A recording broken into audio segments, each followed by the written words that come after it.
I really need to find that other ukulele. It's got to be somewhere around here. I could play that before class officially starts. It's sort of, I don't know. Or I should learn the banjo, and then nobody will join. I think one of the problems is, well, so much music is copyright. Music stays copyright until 70 years past the person who wrote the music passes away. So I don't know. What would I play? Like nursery rhymes or something? Because I don't have a license to stream popular music. But like, I mean, I don't know. That would be a way to test the audio without me just talking the whole time before. I think I've got somebody's mic on. Hey, Ryan, I'm gonna mute that. There we go.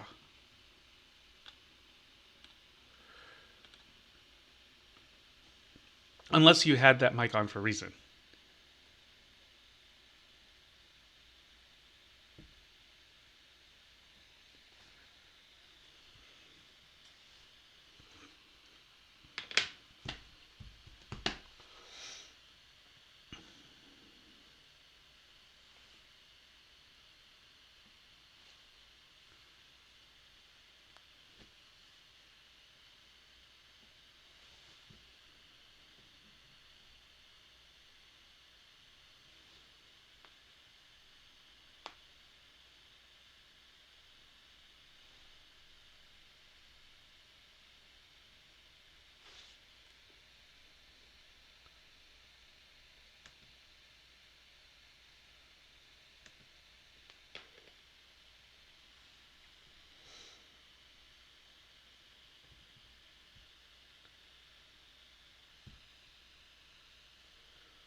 Alrighty, good morning, folks. Let's do a quick round of announcements here.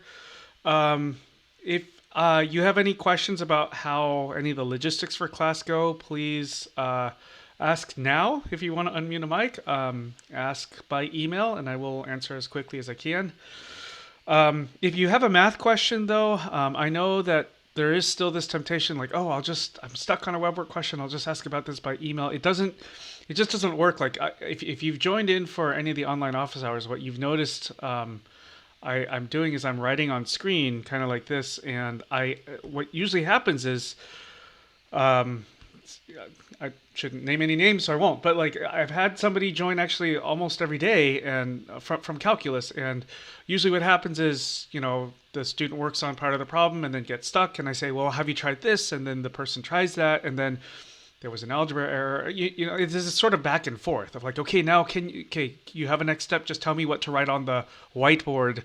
So it's just I know there's that easy temptation to just want to send an email saying, "Hey, I'm stuck. What do I do?" But with nothing there other than just what your question number is and no work, it's hard. And then I've had people try to send a picture, but it's like then I can't ask any additional questions. So please just join during office hours, and if you can't join during the standard office hour times, that's fine. Just send me an email, and we will find another time to meet online. But it's hard to explain anything other than just give a full solution. But that's what the in class stuff is, right? Like that's where I go through the steps. So I need to see where you are. I need to like help you one step at a time and give you a hint for what the next step ought to be, or if you get real stuck, I'll say, okay, then factor out this. I noticed this, and then see how that factoring goes, and maybe there's a mistake that I can point out in how the factoring worked. You get what I mean? It's a bit more of a process that it just I've tried it in the past to try to answer questions math questions by email, and I'd write a reply, and then before I even send it, I'd realize that doesn't make sense. So I'd write something longer, and it became very long to try to explain one step, and it took 30 minutes to write an email, and it doesn't work. It's not sustainable in terms of time for me. There is the Murphy Learning Center as well. So please take a look. I put the web address, though, if you just Googled for Murphy Learning Center math schedule, they are still staffed quite a number of hours. So it's another avenue besides my office hours or asking me at a separate time for office hours. Oh, I also did put my office phone number here. Clearly, I'm not in my office, but I had sort of anticipated we'd have some issue getting back on campus, so I set it up to forward to my cell phone. So if for some reason, like during office hours, you're not able to communicate, the technology with the audio is causing some issues, just call the office phone number, and then we can do the audio portion of things just over a phone. And I forgot to put this. Oh yeah, next Thursday is exam 3. In terms of practice material, I've been a little busy this week and have not had time to post it yet, though I have, as I've been doing for the other exams, practice material from previous semesters. So I'm going to post that stuff, let's say by noon, so that you have things to look at for practicing the actual math. As far as the format goes, I need to work on that. In fact, somebody in the second section asked yesterday, even related to these graphing things that we're doing right now, how are you going to do that? So just bear with me a little bit. I'm going to work on the format of things, and I'm going to create like an additional practice exam. So I'll get an early practice exam out that's just like, here's what we would have done on paper, just so that you have the problems to start practicing with. But then I'll make a newly formatted practice exam that's in some kind of online format. I have some ideas, but since it's still tentative, I'm not going to share the ideas right now. And then just look for an email over the weekend where I clear up some of these details. So I'm sorry. Right now it's been like day to day. I've been finishing slides for the next morning, like by last night at 10 p.m. That's how it's been this week, just with the other things going on. So I wish I had more things put together, but it's been kind of a process.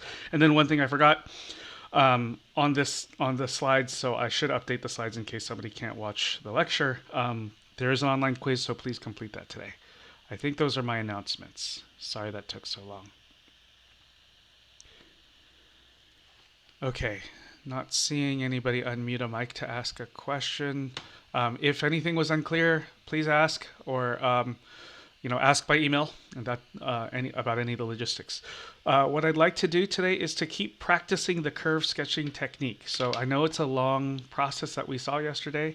I'd like to start with this function f of x equals x cubed minus x squared minus x. First, let's get information that comes information that comes from not even taking a derivative yet. So the first question I always look at is domain. Here the domain is all reals, right? There's no dividing by anything going on because there's no fraction. There's no worrying about square rooting a negative accidentally because there's no square root sign. Also, part of domain is you can only take the logarithm of a positive number, but there's no logs here. So the domain is all reals. And so as far as any numbers that are just outside or just on the edge of the domain, that doesn't happen. If you've got everything, there's no cliff. There's no number that like yesterday I think it was a 3 that was a sort of almost danger of it wasn't in the domain, and maybe x equals 3 was a vertical asymptote. That doesn't happen here, so there are no vertical asymptotes. We'll just already answer that part of things. To get a y-intercept, please remember yesterday, for a y-intercept, you got to plug in x is 0. So take a look at how the function's written up there. Just plug in a 0. 0 cubed minus 0 squared minus 0 is going to simplify to a 0. So the y-intercept is 0. So the only place on that vertical axis, on the y-axis, where the graph touches is right at the origin. And then what about all along the horizontal axis? What about the x-intercepts? Are there any of those? We should set, for x-intercepts, set y equal to 0. Of course, this thingy right there is the y. So, so the y, or the f of x, gets replaced with a 0. To solve this equation, it's a cubic. That's no fun. But please notice that, Yeah, if it was a quadratic, life would be easier. But with a cubic, at least notice that all three of the terms have a factor of x. So we could factor out an x. So, oh, I swapped the two sides of the equation. Hope that's all right. So I think you all prefer seeing the plain number on the right side. So I just swapped the left and the right side. And if you factor out an x, then left inside the newly drawn set of parentheses should be x squared minus x minus 1. If you sit around trying to factor x squared minus x minus 1, though, it's not going to factor all so nicely. So at least it's a quadratic, so quadratic formula, right? So first of all, when you set, there's two factors. There's the x, and then there's this factor. So the circling is probably getting in the way right now. So when you set that first factor x equal to 0, well then to solve x equals 0, it's already solved for. The other equation is down here, x squared minus x minus 1 equals 0. And since that doesn't factor all so nicely, you can throw this into the quadratic formula. I spared you the details. You can double check on this later. And you'll get 1 plus or minus root 5 over 2. These numbers are messy in the sense that they're decimal expansions, right? So the root 5, at least it's a real number. So this whole, both 1 plus root 5 over 2 is a real number. 1 minus root 5 over 2 is also a real number. They're both real. You don't have an imaginary here. There's no negative sign in the square root. And I will argue, just to help us out with a picture later, that one of those two roots is positive and the other is negative. Of course, if you do 1 plus root 5, the numerator over here is positive. Why is the numerator in the other fraction in 1 minus root 5? Why is the numerator negative there? The argument I'm trying to give to help out is to say, think about it, root 5 is bigger than root 4. Root 4, by the way, simplifies to 2, right? So root 5 is bigger than 2. So in the numerator over here, we're looking at 1 minus a number that's bigger than 2. And already if you just did 1 minus 2, that would have been a negative. But 1 minus something that's even bigger, that numerator is going to be negative. I hope we're okay with that as an explanation. I'll just pause to see if we're okay with that. The whole point then being that this equation that we set up to solve, this was a cubic equation, degree 3, and so there were 3 solutions. One of them was when you set this x equal to 0, you got x equals 0, and then otherwise it's x equals this fraction and x equals the other fraction, 1 minus root 5 over 2. So you have 3 x-intercepts. One of them is at the origin when x is 0. Then you have a positive x-intercept and a negative x-intercept. Okay, so we'll see that in the picture that we draw. As far as what are these two numbers exactly, like, without a calculator, it's harder to tell, but it's not going to matter. I mean, the point is one of these numbers is positive and one is negative, and that will be enough information for us. In a nutshell, that's essentially all the info we get before taking a derivative. I am skipping talking about horizontal asymptotes for this one, so sometimes for some of these, you don't want to do all of the pieces of the curve sketching, and you'll start to develop your own intuition and preferences for which things you work on.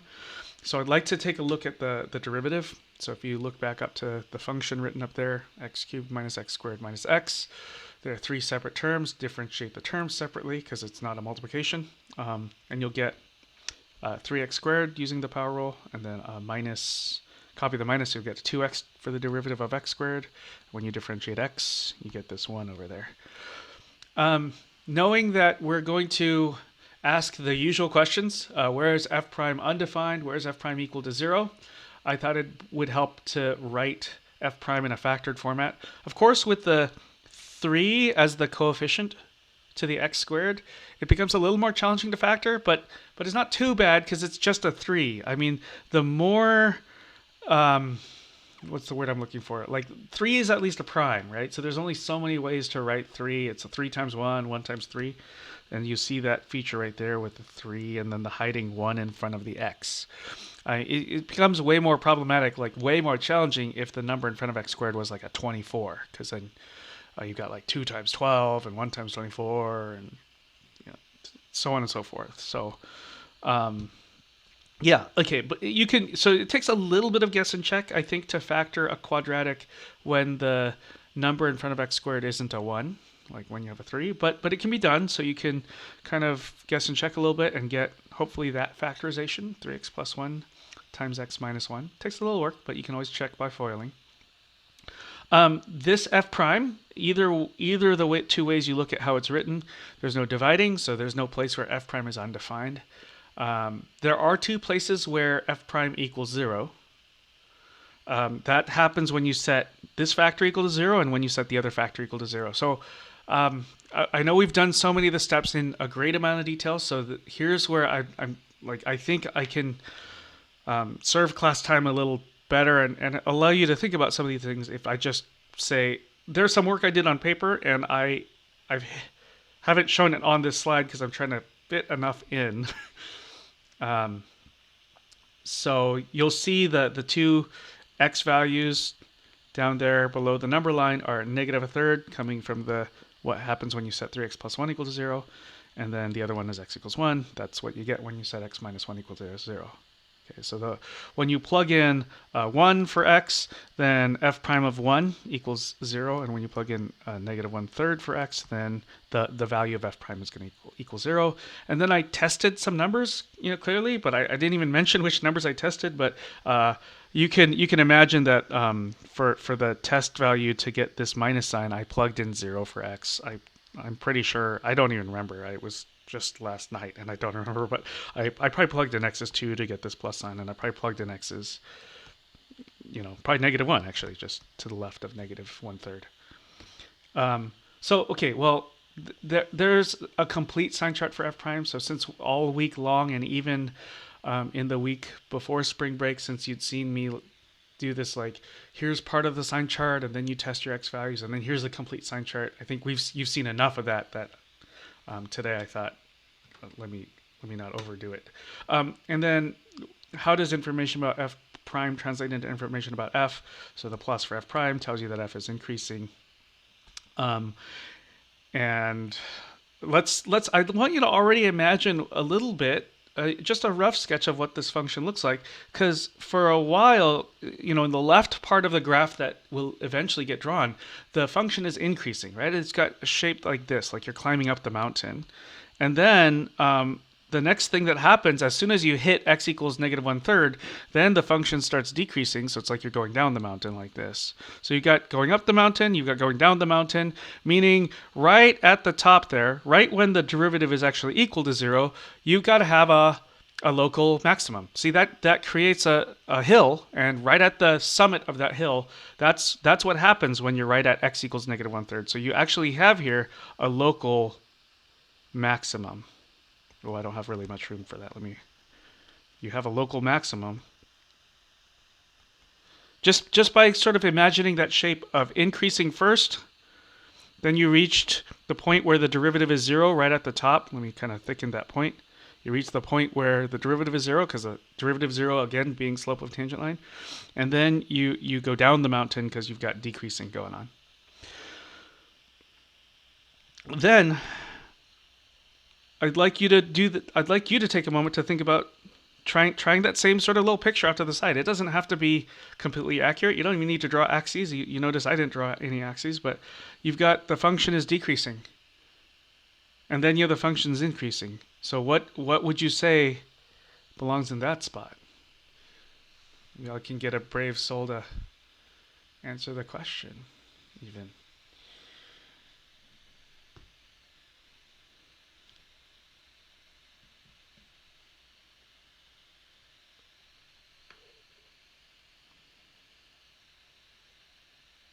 So the function's decreasing. Okay, local minimum. Thanks for sharing that. Yeah, I guess this chat feature, right? It's a way to participate without having to have your voice heard. So yeah, a local minimum, and I could ask, just say more about why. But I hope you're probably already imagining this picture, or maybe you just drew a little scratchworky type thing off to the side of decreasing first, and then there's a moment where the derivative is 0, or that is the slope is 0.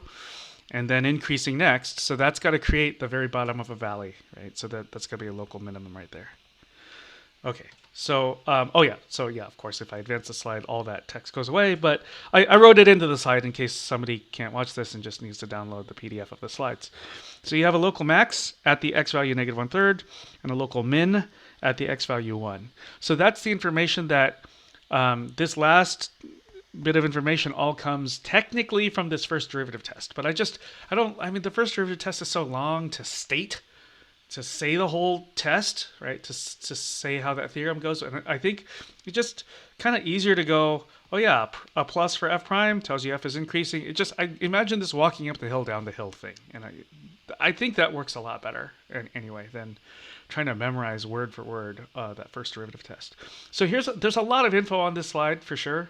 And it's still not everything, right? I want to actually use some information from the second derivative now. So I have that on the next slide. And so what I decided, for better or worse, to organize the work in 3 slides. So this one slide addresses some of the issues, has some of the work, and even some of the work has been skipped. So next slide shows the work related to the second derivative and patches up some details that this slide didn't do yet. And then the third slide, the top of the third slide, just has a summary of all the stuff, best as I could, with no work shown. Just so we already worked out some of these things. So that's how these slides are organized today. And it's a little different. So, okay. So top of next slide. Here's the function again, just for our reference. There was the first derivative. We actually computed the first derivative. You could just double check again if you'd like, and then factored. Now, if we're going to find the second derivative, which of these 2 versions of f prime do you prefer to find the second derivative from? I know I have my preference. You can differentiate either this one or that one. As long as you apply appropriate derivative rules and take the derivative correctly, you'll get the same answer either way. But I prefer this one, not the factored version, because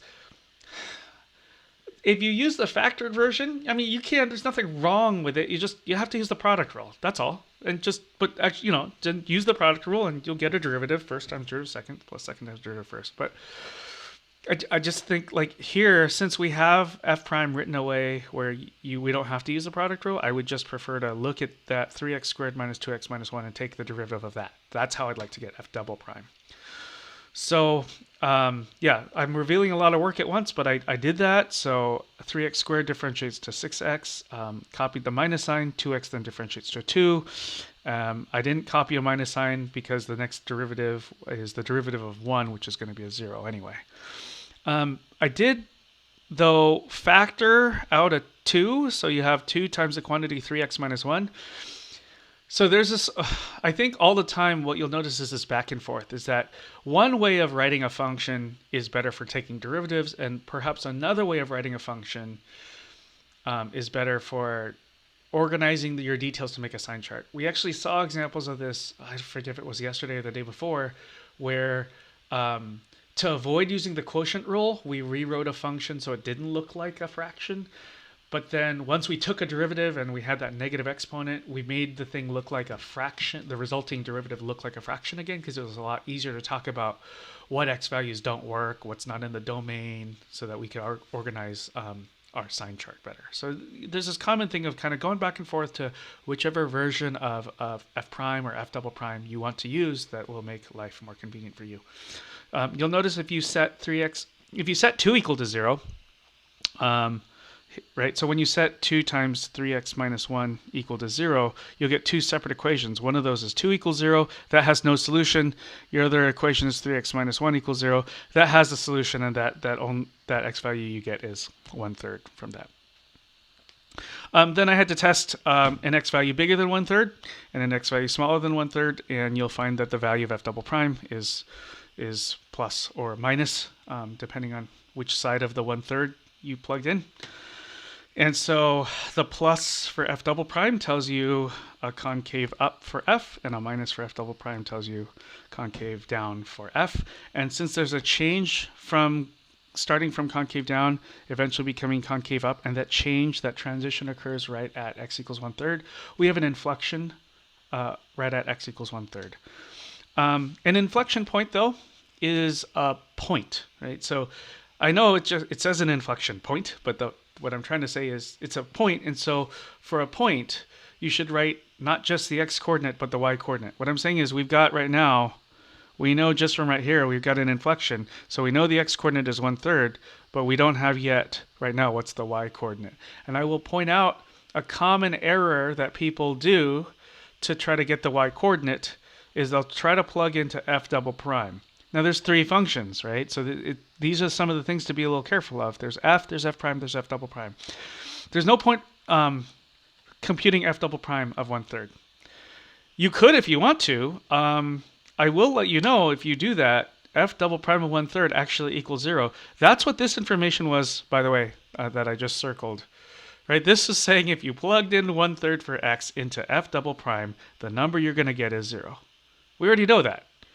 I've seen people, part of it goes into, and so that's why this semester, more than the last time I taught this class, I've been trying to emphasize what do the numbers down here mean. I keep calling them x values to try to reinforce that. I keep calling these the values of the function over here. So the value of f double prime is equal to 0. The value of f double prime with a plus sign here is some kind of positive number, right? So I'm trying to emphasize that to say, I've seen people do it in the past. I'm trying to save people from just spending time they don't need to. If you were to plug in 1/3, you would into the f double prime formula, into either version, either that version or that version, you would find out that you're going to get a 0 anyway, and that was information we already put right there. So we need a point, but the y coordinate is not found from f double prime. We learned what x coordinate was appropriate from f double prime. The thing is, it's supposed to be a point on the graph of the original function. So if this is a point on the graph of f, we need to take this number 1/3 and apply the function f. So it's a little messy when you do that. And that's why at the top of the slide, noticing we needed this, I put that up there as a reference. The function we had was x cubed minus x squared minus x. You plug in 1/3. There's a bit of work to do. I didn't show it all here, but I worked through that algebra of, this 1/3 cubed, first of all, is 1/3 times 1/3 times 1/3. So you got to do the multiplications before your subtractions. You're going to need to get a common denominator. Anyway, there's quite a number of things in that. The point being, I didn't want to fill the slide with that stuff. I want to talk about what you do with this. So the point now is 1/3 comma, not a 0, which is what you'd have had if you plugged into f double prime. We plugged into f, and the y coordinate of the point is negative 11 over 27. Copied from right there. Let's see. Okay, and then as long as we found this point, it'll help us. Just a slide ago, we said that there was, we found a local min, we found a local max, and all we had were just the x values. So in the graph that we eventually draw, it helps to actually have the points. So we had mentioned just at the bottom of the previous slide, there was a local max when the x value was negative 1/3. So again, I wanted to, so that we could plot the point, we need to know the y coordinate then. So plug that into the original function f. So if you plug in the x value negative 1/3 from earlier in, again, I'm sparing you the details here on that. I didn't even show that much work this time. But you'll get 5/27. So there's this point negative 1/3 comma 5/27, and that's going to be a local max, meaning that's in the picture, in the eventual graph, you'll see a peak, like right there. That point will have those coordinates. Those are the x and y values of a point like that. We also had a local min. If remember, was that at x equals 1? Oh yeah, there we go. And so if you apply the original function f, that one's a bit easier. If you go back up here, easier because it's not a fraction. 1 cubed minus 1 squared minus 1 will give you a negative 1. Okay, so that y coordinate, the y value of negative 1, that's the y coordinate of this point. And so there's going to be a local minimum in the picture, right? So there's somewhere in the graph that we're going to draw next slide, you'll see there's going to be a point, and the coordinates are 1 comma negative 1. All right, that's a lot of detail. It's a lot of data. So here's what we had. Okay, so with some apologies for how much stuff is on the slide, I put on the first bullet the intercept information, where f is increasing and decreasing, and then third bullet point. Just because interval notation looks so much like points, I just put the points in blue. I don't know if that's very visible on your screen, but it is. It'll certainly be visible if you download the PDF of the slides. So the third bullet mentions the local max point and local min point that we just computed. And then the fourth item mentions the intervals of concave up and concave down. And then finally, the fifth item lists in blue the inflection point. So I drew, or rather had the computer draw in these points. I should explain a little here, right? So first of all, this point is that one, right? Because I just go in order for your x values. So I take a look. There's an x value 1. There's an x value negative 1/3. There's an x value 1/3. So the 1/3 should be right there. I actually initially tried having the computer label tick marks that say 1/3 and so on, but it just got real messy because the number was too close to the other axis and so on. So this point is actually that one right there. Of course, this point over here with the negative x coordinate is that one. Okay, this is getting a little too messy. I gotta probably erase this. Okay. Now, if you just see these 3 points in a row, it's really tempting to I'll just connect them all together, right? But it's probably not that because, well, there's this information about concave up and concave down and increasing and decreasing, and so we should really take this all into account. So first of all, the graph is increasing all the way up until you get to this 1/3. You can't see the point I'm pointing to here. To that point that I just circled. Increasing until you get to there. So at least just as a preliminary picture, and I'm going to erase this in just a moment, something like that. The problem with what I drew, and the reason I need to erase it, is this doesn't show you anything about concave up or concave down. Right? There's no bend any direction at all. And then I know the information about concave up comes first, but take a look. It says concave down. Concave down actually happens all the way up until you get to this point, to the point where the x coordinate is 1/3. So if we're supposed to have concave down while increasing, then I think the picture is going to have to look something more like that. We still stick with concave down. Okay, because we keep doing concave down, draw something concave down until you get to 1/3. It's just now then what's switching? Oh, right, we're not going to be decreasing anymore. Oh, sorry, excuse me, we're not going to be increasing, right? We were increasing all the way up until negative 1/3. Now, starting at negative 1/3 and going up until 1, going up until this x value of 1 right there, we're supposed to have decreasing. So the picture should look like this. And if I can be careful about it, the graph does go through the origin. That's the other thing I should have probably put into this picture is we had said that the y-intercept is 0. So maybe I'll try a little better, but the graph should go directly through the origin and connect into that point. So this connecting from point to point here, we had decreasing should apply because x values were between negative 1/3 and positive 1. And concave down should still apply because concave down applied all the way up until you got to x is equal to 1/3.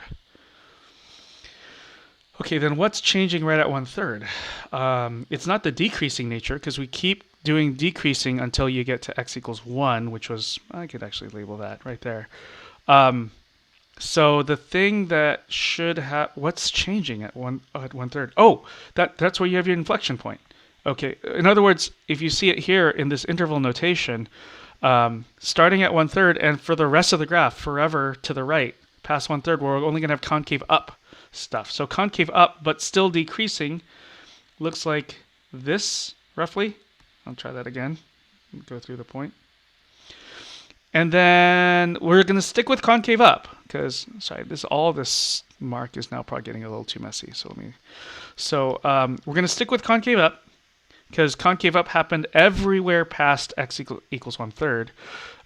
What's changing though is, oh yeah, now this applies. So from 1 to infinity, we have increasing. So we got now increasing and concave up. We got a thing that looks like this. Now what we can do is just kind of spot check to see if we've accounted for everything. Like, I think the thing you saw me focus on a lot, and you have to develop what works best for you, is I focused a lot on where increasing happens and where concave up and down happens. I did take care of the y-intercept, and of course there was an x-intercept at the origin. If the origin was an intercept. We had mentioned a little earlier, though, there were two other x-intercepts, one positive, one negative, and you see that in the picture. There's a positive one, there's a negative one. Where are they exactly? That's not something we do without a calculator, so this is close enough. What else? Local max point. So when you go to x equals negative 1/3, is there a local max? Is there a hill? Right there, there is. Right at that point, I'll draw an arrow. And is y 5/27? Yeah, sure, I guess, probably, right? Like, this is the kind of thing where at least the number's positive. I mean, the y coordinate is 5/27, and that's the point drawn is above the x-axis, so that's good enough for us. There was a point when x equals 1, that should be a local minimum or a valley. The y coordinate there should be -1, and yeah, okay, so that seems to work. And then there's an inflection, meaning if you stare at this point where the x-coordinate is 1/3, does it appear like on one side of that point you've got concave down, and on the other side of that point you've got concave up? And I'd go with, yeah, I think that's what we've got going on here. Oh, that's a lot of things. So here's a computer accurate rendition of it. So it's, sort of close-ish.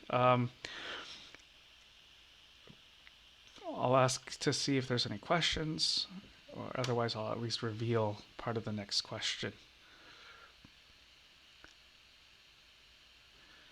Okay, yeah, and these things take some work. So sometimes because some of the pieces take too much work, or they don't really review things that we've seen at some point in the semester, sometimes some information will be given to you. So here you have this function x times e to the 2x power, and then some limit information is just given to you.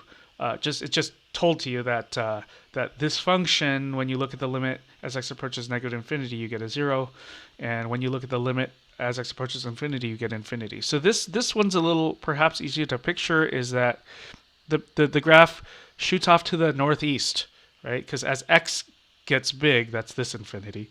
Then the y value, you can't guess it. It just keeps getting big. That's what the other infinity there is. So eventually, the picture kind of just pushes off to the northeast.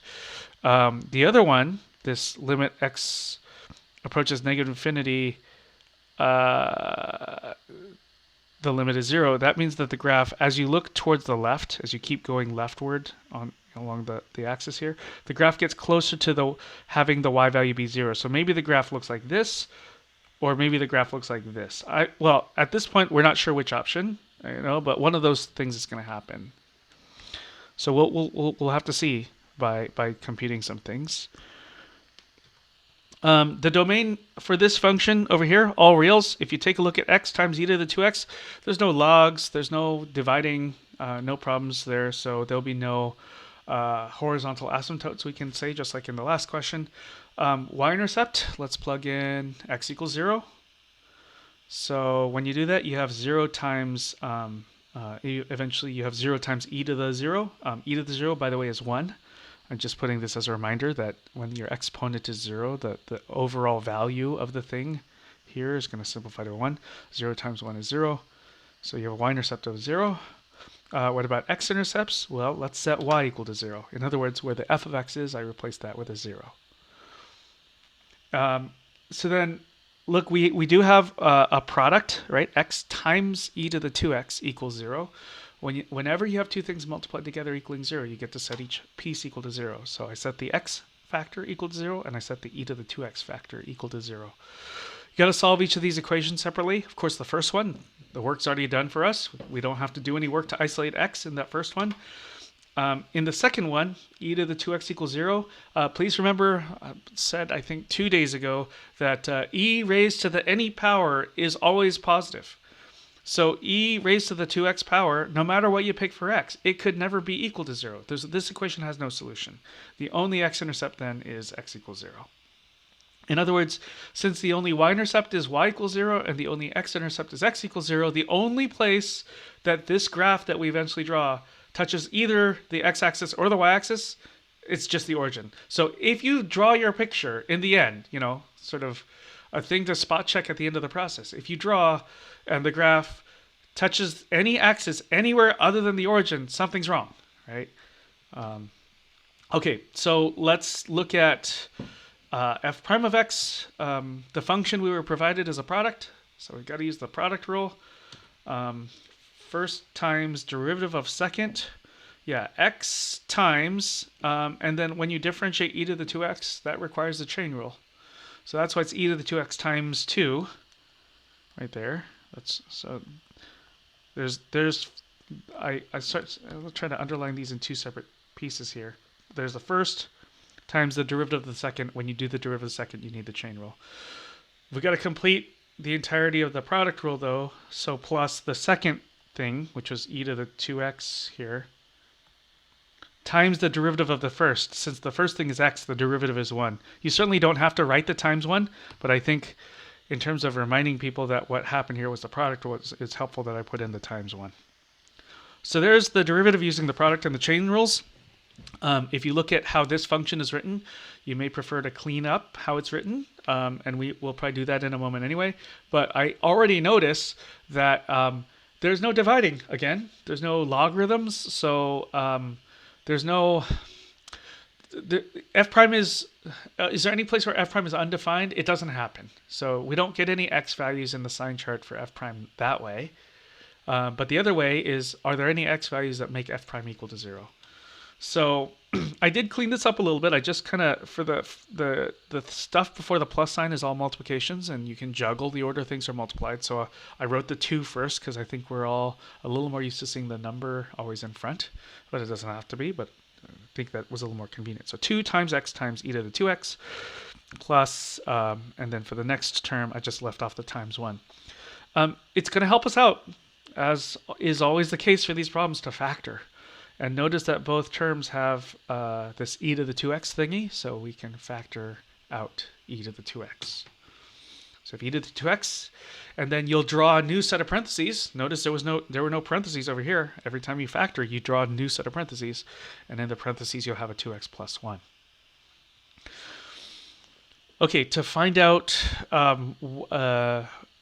what values we need to put on the sign chart for f prime, what x values we're going to have, we should set this thingy, there we go. We should set this thingy equal to 0. And when you set e to the 2x equal to 0, just like we said just a moment ago, there's going to be no solutions. When you set the other factor, when you set 2x plus 1 equal to 0, yeah, of course, there you get a solution. You get x equals negative 1/2. So this x equals negative 1/2 is the only x value that's down here. You can pick any x value a little bigger than negative 1/2 or much bigger if you want. And when you plug into I use this factored version for my sign charts. I find that to be easier for me anyway. That's a lot easier than this one, I think. So you'll get a plus for f prime. And then if you plug in an x value smaller than negative 1/2, then you'll get a negative value for f prime. So, I didn't, just to organize work a little differently, you kind of got to develop your own style for these and see which information you'd prefer getting in what order. So you don't have to follow the steps like we saw yesterday. You don't have to do step 3A, then step 3B. I mean, there are times when it's natural to do that, but you've got to figure out what works for you. But the thing is, this minus says, the minus for f prime and the plus for f prime say the following about f, right? It says that f is decreasing, then f is increasing. Decreasing, then increasing. Therefore, you have a local minimum, right? So it's sort of the question I already asked y'all for the earlier problem, so probably not surprising. And what I just thought I'd do this time, because I just had enough space to organize the slide this way, I went ahead and took this x value of negative 1/2 and plug this into the original f that's up here. And when you do this, I did show all the work, but uh, you'll end up with f. You'll end up with f of negative 1/2. Now skipping the work ends up being negative 1 over 2e. So you can take a look at the algebra steps that get you there, but this means that the point negative 1/2 for the x coordinate and negative 1 over 2e for the y coordinate ends up being a local minimum point in the picture. So we would graph that point, and you might say, what the hell am I supposed to do with that e there? But just remember that e is 2.7-ish, right? So just pretend it's a 3. I mean, you can pretend that you're going to graph the point negative 1/2 for the x value and then negative 1/6 for the y value, and that's close enough. Okay, so okay, here's the function again, and I'd like to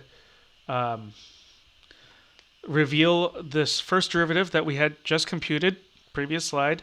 There's two ways of writing f prime, and I'd like to look at stuff that comes from the second derivative. I'd like to find out about concavity of f, and even here, your choice. Do you want to differentiate that? Or you want to differentiate this?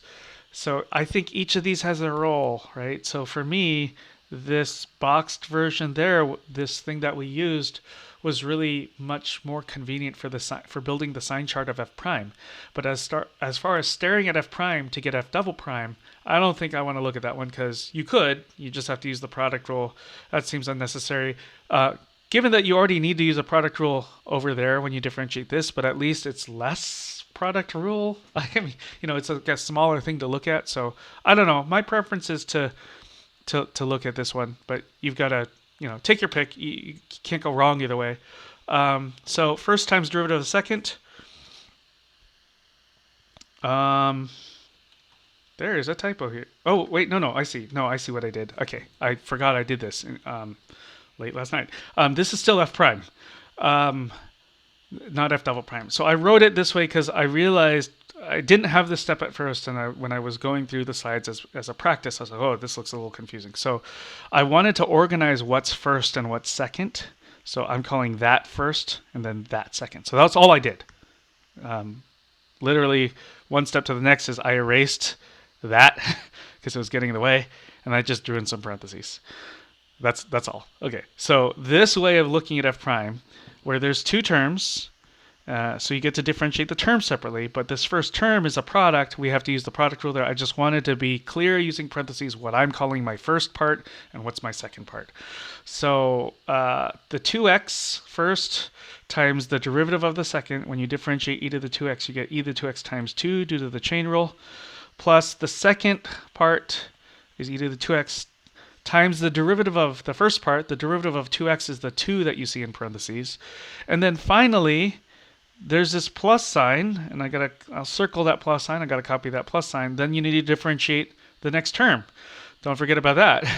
I know we applied the product rule to the first term, but the second term is e to the 2x, and you got to differentiate that using the chain rule. So you get e to the 2x times the derivative of the inside part, the derivative of that inside 2x. The inside 2x is the exponent here. You end up with a 2. Okay, so there's all in all that derivative. But here, if we're going to build a sign chart, the story you'll keep hearing from me is it just helps to factor. So this looks messy. And what I see that factors out of all three of these terms is an e to the 2x. So I factored that out. Now, if you saw something else, maybe you're like, wait, doesn't a 2 also factor out? You could factor that out as well right now if you want, or if you don't notice it, factor out something else, factor it out later. I was working with somebody in office hours, and a good question came up, so I just want to share it with everybody for your benefit. Is when I'm factoring these things, I've set this equal to 0, and I know I need to factor. It's like, how do I know which thing I should factor first? And my response was, it doesn't matter. The neat thing about how factoring works is it's like you have a big rock, and then you just drop it on the ground and it shatters in half. And how we all start with the same rock, and the way that you throw the rock, it shatters in two different ways, into two pieces that are different than the way somebody else does. At least you have all the pieces of the rock. And so if you just keep factoring, the more you factor, the more you'll notice more things factor. In fact, the way I wrote this, maybe it was because it's late and I didn't see that the 2 factored out. I notice, at least in what's written here, it now looks like a 2 factors out is a lot clearer to me. And some people want to factor out a 2 here. Some people want to just simplify the 2 plus 2. I don't remember what I did. Okay, I guess I simplified the 2 plus 2 into a 4. And now I'll see that a 4 factors out. So there's the e to the 2x that's still there. But I factored out a 4. And so what's left inside parentheses is x plus 1. And of course, if you want, you can swap the order and put the 4 first. But the point is, there are a number of these questions where you take the second derivative, and it tends to be more work than the first derivative to take the result and factor as much as possible. But you gotta just keep at it. And the algebra game is really strong for some of these questions. I'm just showing you here, I plugged in an x value that's bigger than -1, and the value of f double prime in this thingy, you can see should be positive, right? Because if you picked x as 0, for instance, e to the 0th is positive, e to the anything is positive, times 4, which is positive, times 0 plus 1, which is positive. So that's where this plus sign comes from. Okay, so because this information, the minus and plus about f double prime, tells us that in f, you've got concave down and then concave up. Then right at that x value of -1, you have an inflection point. So you can, to get the y coordinate of the inflection point, please remember it's a point in the graph of the original function. You can plug in -1 into the original f, which is still up at the top there. So I'm showing all of that work. The key step is to point out that when you have a negative exponent, this -2, do the same thing. Like, I know that people are so comfortable now with x to the -2 turning into 1 over x to the second. Same deal applies if the base is e. So that's why what you see as this final answer, so to speak, is -1 over e squared. So the point then is, the inflection point is -1 for the x value. We already said that quite a while back over here, but the y coordinate that we just found was -1 over e squared. Same deal. If you're like, how am I supposed to plot that without a calculator? It can be done. Okay. Remember that e is approximately 3 is good enough for us. So that y value is like -1/9. So it's 1/9. Like it's really close. The y value is not so big. It's very close to the x-axis then, right? But although in a negative sense, so it's a point that's below the x-axis and very close to the x-axis. That'll be good enough for what we're doing. Okay, why is this not advancing? Okay, there we go. So next slide just summarizes a lot of the information that we have. Here are some of the points. Now I know because I asked the computer to graph this. The points are rather close to each other, but this point is a little lower. So I should explain my way through what's going on here. Is that this point here is the one where this is the point up here where the x coordinate is -1/2. There's also a point where the x coordinate is -1. So this is the point where the x coordinate is -1.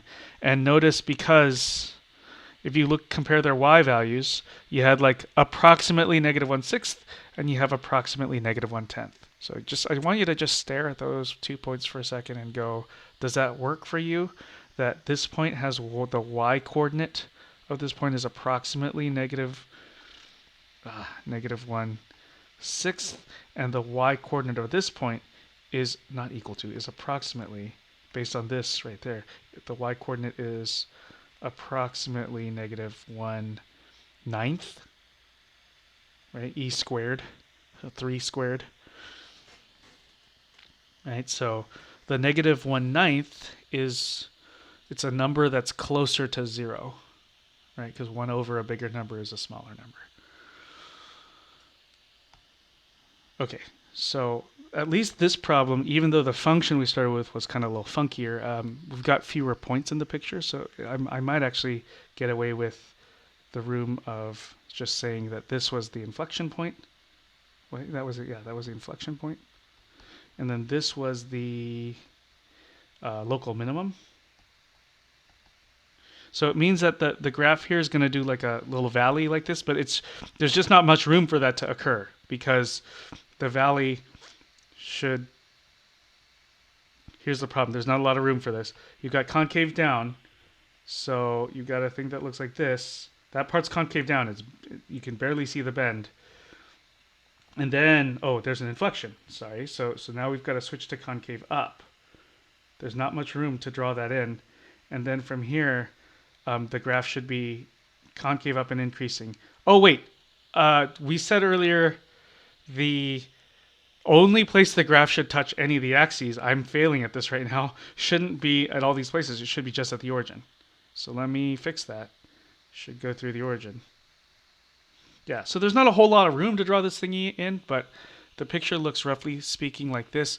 I did ask the computer to do it, and even in this drawing, it's hard to see. So actually what I did, if you just give me a moment, I pulled this up in Desmos so that you can see at least some of the features a little better.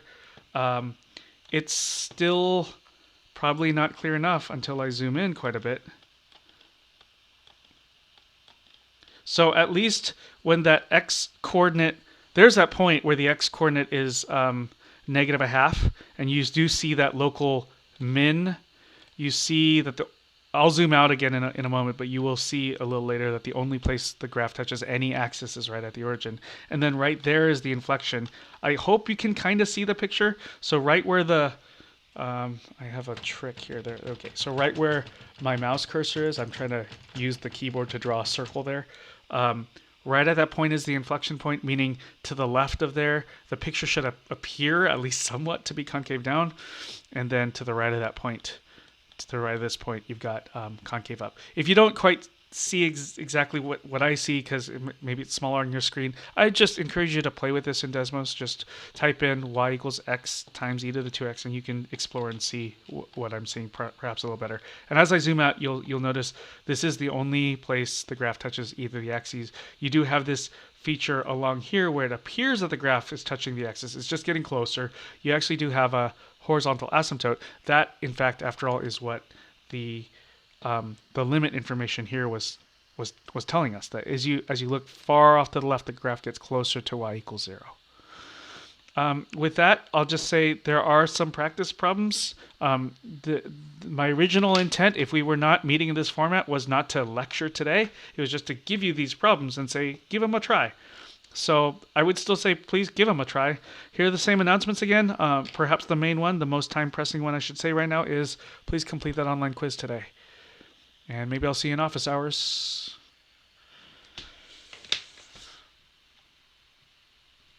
Thank you.